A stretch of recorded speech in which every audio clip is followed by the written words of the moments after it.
Alors, on va passer au The Storm of Silence 2022. Tyrannide contre Craftworld. Alors, côté Craftworld, on a un mix Aeldari Harlequin. Donc du coup, on a les Dark Deeds avec Shadowseer, Troopmaster, 2 petites troupes, un solitaire, 4 Skyweaver et 2 Starweaver. Et ensuite, on a une patrouille Craftworld avec le Hail of Doom Masterful Shot, les Warlocks, Barot, le Farseer en Guide et Doom. On n'a pas la combo Carnus Bow du coup. On a les Rangers avec le Wireweave Net. On a 2x10 d'ailleurs Avenger. Unité de Shining Spear avec Earth Strike. 9 Windrider en canon shuriken et double Warwalker en canon shuriken. Côté Léviathan, non, on joue pas Léviathan, on joue Kraken. Donc côté Tyrannide, on joue Kraken. Le Neurotrope avec le Barbillon et le Synaptic Tendril. Le Tyrannide Prime avec le +1 pour toucher pour le Direct Guidance. Le Prince ailé avec l'Obliterax et il a pas mis le trait de Seigneur de Guerre. Il a pas mis de Feel No Pain. D'accord, très bien. Ensuite, il y a une unité de 3 Tyrannides guerriers, donc en Deathspitter Dual Bossworn. Après, il a 2x9 avec que du Deathspitter, mais avec il a une unité avec les Flèches Hook. Il devait lui rester 5 points à la fin, donc il a rajouté les Flèches Hook pour le +1 pour toucher. Mais ok, il est full Deathspitter, Osef des canons venin. Il a un Deathsleeper, il a 2x3 Pyrovores, une unité de tir en garde. Là, il les a un peu stuff avec l'Adrenal Gland, le Venom Trop, le 3 Venom Trop, 3 Zoanthrope. Il a le Parasite de Mortrex avec le Slack de Gestation et l'Alien Cunning, donc c'est pour ça qu'il n'y a pas de Seigneur de Guerre sur le Hive Tyran. Enfin, il a une harpie en 1v4+, et un Tyrannocyte en synapse. Allez, regardons. Abreuvons-nous du savoir. Une autre confrontation entre la Grêle de Malheur, donc le Hail of Doom, et les Tyrannides, cette fois-ci avec la Flush Rush Kraken de Matt Evans, qui utilise une seule harpie et un Tyrannocyte tout en faisant le plein de guerriers comme principale force de combat de l'armée. Bien qu'il y ait aussi quelques pyrovores, juste pour être super ennuyeux. L'objectif de cette liste est de vomir des dégâts sur l'adversaire. Mais cette fois-ci, Zach a troqué une grande partie des figurants Scorpion de combat et Banshee, et Howling Banshee, contre un détachement d'Arlequin Noir, donc en Darksiders, et une unité de moto. Cela donne à la liste un peu plus de punch en échangeant un peu de mêlée potentiellement excessive pour une option d'objectif sécurisé plus polyvalente mais tout aussi rapide et mortelle. Mais cela signifie un peu moins de dégâts purs de shuriken. C'est une mauvaise nouvelle si l'on considère le nombre de guerriers tyrannides qu'il doit mâcher dans ce match-up. Dans une tournure hilarante, les guerriers tyrannides sont aussi particulièrement adaptés pour tirer à travers les arlequins avec la possibilité d'obtenir des 6 explosives sur leur dévoreur et des relances pour blesser de 1. Oui, c'est un tir force 4 AP0. Attends, il est en dévoreur? Mais c'est en fait parfait pour faire un travail rapide sur les goobers plus 1 vue. Non, j'ai vu les Deathspitters. Il est en Deathspitter, il n'est pas en dévoreur. Donc, petite erreur. Petite erreur du côté de Goodhammer. Il n'est pas du tout en dévoreur, il est en Deathspitter. En tout cas, c'est écrit comme ça sur la liste. Donc c'est assaut 3, force 5, PA-2 dégâts 1, donc c'est une arme de saturation qui est très bien contre les arlequins, parce que forcément on va arriver à une certaine saturation, et quand on peut être plus 1 pour toucher, donc toucher à 2+, reroll D1 grâce au Hive Tyran, reroll D1 pour blesser grâce au Prima, 6 explosifs grâce au Prima par rapport à l'impératif, bah ouais, contre les arlequins on peut vraiment faire mal. Résultat, les Tyrannides l'emportent 89 à 81, confirmant la position de Matt en tête de l'événement. 99 à 81, ça reste assez serré, avec 18 points entre les deux. Ça fait quoi? Ça fait 13-7 ou 14-6 grand max? Voire un 12-8, si je compte mal.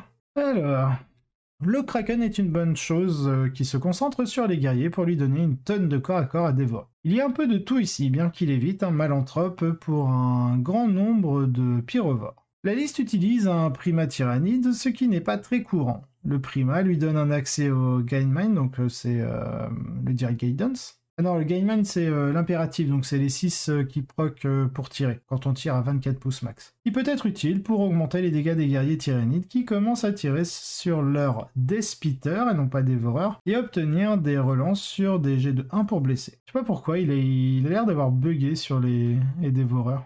En deuxième, Josh Bagwell, donc un autre tyrannide, et là je crois que c'est la fameuse liste. Et il a Inspired. Non, c'est pas... Ok, on n'est pas encore à la liste à laquelle je pense. Là on est sur Inspired en Chronos. Donc Chronos, vous avez un bonus de 4 pouces à la portée et un bonus de PA à vos armes. Vous pouvez en phase de psy mettre un +1 en force à une arme de tir.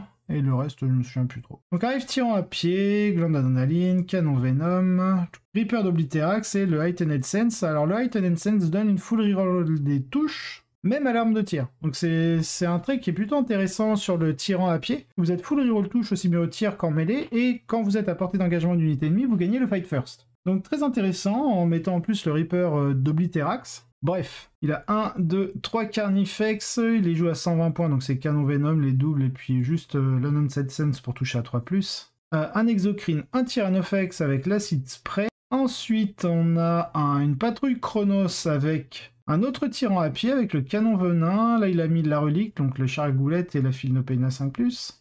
J'aurais pensé qu'il aurait mis le Heightened Sense avec celui où il mettait la Chargoulette et l'Adaptive Biologie avec celui qui joue l'Obliterax. Mais bon, pourquoi pas. Il a un Neurotrope avec la Synaptic Tendril. Il n'a pas de Résonance Barbe, donc pas de +2 pour lancer les sorts. Il peut donner 2 fois son bonus. Il a une unité de 3 guerriers tyrannides en dévoreur cette fois et Bioknut Bonesword. Il a 3 Venom Trop, 3 Zoanthrope et 2 Tyrannofex. Le tous en acide spray. Attends, ça fait 3 Tyrannofex. L'acide spray, je sais plus ce que c'est comme arme, je vais regarder. Je crois que c'est l'arme qui tire 30 fois, je crois, non Tyrannofex, l'acide spray, c'est le fluide acide. Non, pardon, c'est le lance-flamme qui est lourd de D6+6, force 6, PMO3, dégâts 2, touche auto. Donc il joue un Tyrannocide, je pense qu'il va en faire FEP 1, et il a mis l'option Synapse sur le Tyrannocide. Vu que c'est un monstre, il peut le faire. Intéressant, le côté Chronos. La liste de Josh fait la part belle aux menaces de tir avec des tonnes de canons à venin lourd, un Exocrine, un trio de Tyrannofex et un Tyrannocide pour maximiser ses capacités de tir et tirer le meilleur parti de cette plus 4 pouces de portée et d'épée améliorée à distance de Chronos. C'est certainement un écart par rapport à ce que l'on voit normalement, profitant du fait que les tyrannides ont des capacités de tir étonnamment bonnes pour une armée qui semble devoir être plus axée sur la mêlée. Oui, ils ont clairement d'excellentes armes de tir.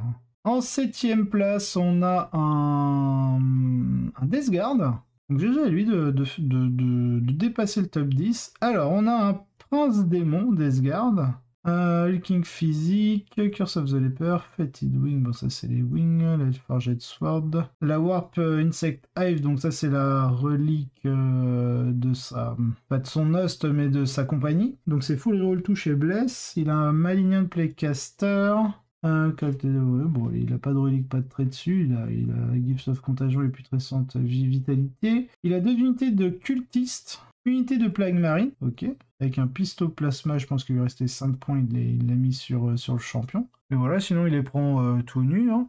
Ensuite, il joue double Contemptors, donc ça veut dire qu'on va avoir droit à un Talisman avec le Tollkeeper, ok. On a 5 Death Shroud avec le Skull of Glottilla, donc pour mettre X mortel, quand il l'utilise à la fin de sa phase de mouvement. 2 Fetid Blood Drone, et on a un Mortarion. Ok. Yeah, mon frère, la liste de Zachary dépasse toutes ces listes ennuyeuses de Tyrannide et d'Eldar en étant une liste de Death Guard compétitive, mais pas une TIWP malheureusement, en mai 2022. Et en le faisant avec Mortarion, entre autres choses. Beaucoup d'entre vous ont regardé le nouveau livre des Chevaliers du Chaos et ont dit pourquoi pas un chevalier. Zachary se moque simplement de votre bêtise en disant j'ai tout le chevalier dont j'ai besoin juste ici. La partie la plus intéressante de cette liste est qu'elle est très légère sur l'unité que l'on s'attendrait à voir être le cœur de la liste. Il n'y a que 5 Terminators d'Ashrod ici, capables de soutenir un prince démon, mais qui ne sont clairement pas le cœur de la liste. Au lieu de cela, Mortarion est aidé par une paire de Fleshmower, donc de Fetid Blood Drone, et une paire de Volkid Contemptors qui sont ici gardés par le Talisman et sa relique Tollkeeper. Mortarion et les Fleshmower sont aussi rapides que la Death Guard peut être sans chercher de l'aide extérieure et dans un monde post-Armure of Content, et potentiellement une méta qui est légère sur les taux. Mortarion peut être une menace vraiment méchante. La route de Zachary vers le 4-1 n'a pas été de tout repos non plus. Il a battu des Tyrannides au premier tour, des sœurs du... Argent Shroud, donc linceul d'argent au 2e tour, et des taux avec des broadsides au 3e tour, avant de tomber contre les Tyrannides de Joss au 4e tour. Le reste du base, donc en 3e position, on a un autre Tyrannide Kraken avec des Raveners, on a un Adeptus Custodes en Emperor Chosen, avec un Télémon, un Galatus. Ensuite, on a un Azuriani, donc ça on a vu la liste. On a Ben Neal en taux avec un 7 taux et une Storm Surge. Ensuite, on a Zachary, donc 7ème place avec sa Death Guard. Et enfin, 8ème place, un autre Tyrannide, donc un Kraken avec beaucoup de Raveners.